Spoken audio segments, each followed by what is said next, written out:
मुझे, हम तो आगे से पकड़ेगा उसका मुंह। ओहो भाई इनका अहंकार नहीं जाता, तो कोई बात नहीं, आप आगे से करते कोई बात नहीं। भगवान दैत्यों ने और देवताओं का समुद्र मंथन हो रहा है, दैत्यों ने पीछे से नहीं आगे से वासुकी नाग को पकड़ा, देवताओं ने मंदराचल पर्वत का, तुम्हारे मंदराचल पर्वत क्या नहीं है, मंदराचल पर्वत को लाया गया, उसका रोडो बोलते हैं, रई बोलते हैं उसको, शुद्ध हिंदी में रई बोलते हैं, और उसको घूमने लगा समुद्र के अंदर, और नीचे कछुआ बैठ गए। कौन है कछुआ? कच्छप अवतार, बामन अवतार, ब्रह्मा अवतार जी बैठ गए नीचे, और चलने लग गया रोड़ा, नहीं तो बस नहीं जाती तो तेरी। कछुआ बैठ गए नीचे, कछुआ बैठ गए नीचे, और उसके नीचे क्या है? 10 दिलपाल के नीचे कुछ भी नहीं, जय राम पानी है नीचे। जैसे समुद्र मंथन हुआ, पहले विष निकला, कालकूट का जहर निकला। अब कौन खाएगा इसे, कौन पिएगा? बोले शंकर भगवान को दे दो।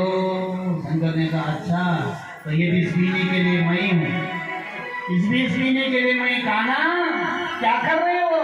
बोले प्रभु पीना पड़ेगा। अब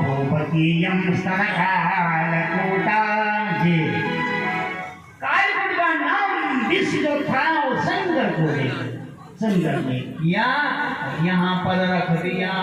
नीचे जाता है, नीचे के लोग खत्म, ऊपर फेंकते हैं उल्टी करके तो ऊपर के लोग खत्म। यहाँ पर उस दिन से नीलकंठ भगवान नाम पड़ा उनका, और उनके शरीर में पानी डालते रहे, पानी डालते रहे। सभी माताओं से निवेदन करना चाहता हूँ कि आप मेरी कथा पहली बार सुन रहे हो, और जो मेरे अपने शिष्य भी है, जहाँ मैं कथा करता हूँ, इस बात पर ध्यान रखना, शिव के लिंग को स्पर्श मत करना। शिव के लिंग को पुजारी जी ने कह दिया, 100 रुपए का नोट आया तो शिव से लगाया हुआ, शिव जलेरी से लगाया हुआ फल आपको दे देगा, आपकी बुद्धि भ्रष्ट हो जाएगी। जी पुजारी जी को किसन का होता, मेरे से बात करेगा। महिमा के पारम परम अभिदुषा यज्ञ सदर्शी। पुष्पदंत को ऐसे ही किया गया था, और पुष्पदंत के सामने उसका जो माल्या पुष्प कहते हैं उसको, तो उसको छोड़ दिया था रास्ते में, पुष्पदंत का पैर पड़ गया उसके ऊपर, और उनकी बुद्धि भ्रष्ट हो गई। मैंने स्तोत्र याद आया, मैंने स्तोत्र से बुद्धि वापस आ गई, इसलिए बुद्धि चाहिए। तो मैंने स्तोत्र का पाठ करना गए, 14 रत्न निकले, वहां से एक सुंदरी भी निकली, सुरारी निकली, ऐरावत हाथी निकला, लक्ष्मी निकली, कौस्तुभ मणि निकली, 14 रत्न निकले वहां से।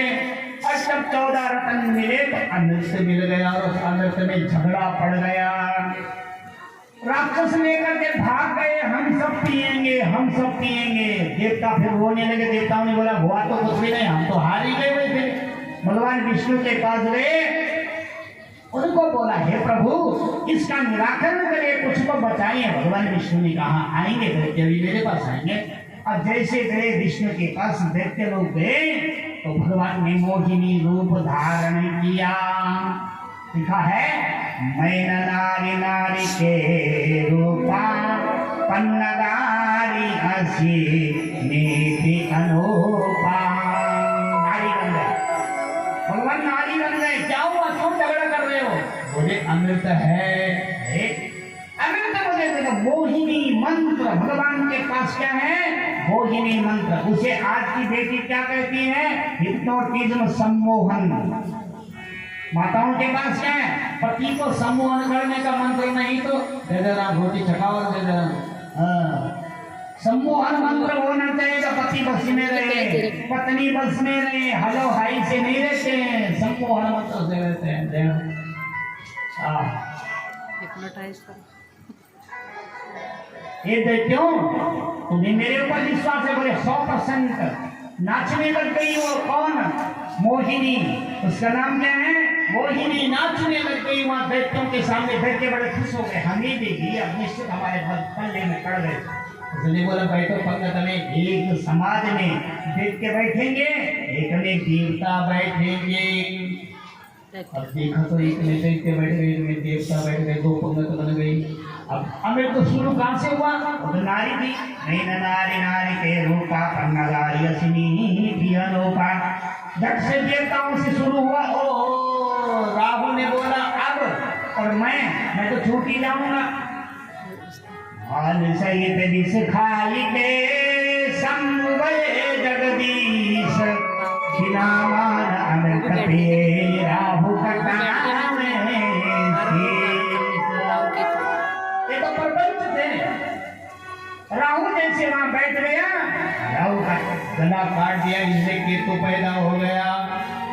हाँ, और जिनकी राशि में केतु लगता है, राहु लगता है, राहु क्या है बोलते क्यों नहीं? वो किसी गुरु जी ने बताया नहीं, तुम्हारे पंडित जी ने बताया नहीं। राहु क्या है? राहु भूत है। राहु उधरा क्या है? भूत ग्रह, उसका गला है ही नहीं।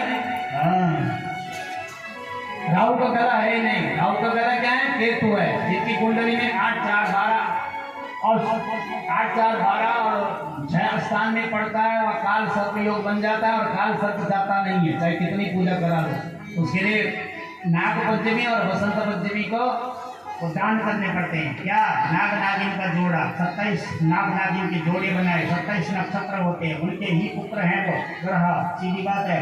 और उनका दान करिए। किसी को पूजा में तो जाएगा नहीं, कुंडली से लगा लो, क्या करोगे? आजकल तो पंडितों को चाहिए कि राहु का दान करो, केतु का दान करो। वो करना, दान करना बहुत जरूरी है, दान से ही कल्याण है। लेकिन काल सर्प का कोई सॉल्यूशन नहीं है, नथिंग है। क्यों? जाएगा नहीं कुंडली से। इसलिए हर माता के बच्चों के अगर किसी पे काल सर्प दोष क्यों आता है, वो भी मुझसे पूछिए। मैंने भारत सरकार से डिग्रियां प्राप्त करी, ऐसे नहीं करे खड़ीचंद गोपाल के लिए। काल सर्प इसलिए आता है कि आपके वंशज में अकाल मौतें होती है, और पूरे भारत में 3 साल में या 4 साल में काल सर्प आता, अधिक मास आता है। अधिक मास इसीलिए आता है जी, क्योंकि चंद्रमा क्षीण होते रहता है। चंद्रमा क्षीण होता है, उसकी गति कम होती है। चंद्रमा क्षीण होने से राशियां घट रही है, नक्षत्र घट रही हैं, तिथि घट रही है। कभी तो 2-2 तिथियां होती है, 2-2 जन्माष्टमी हो रही है।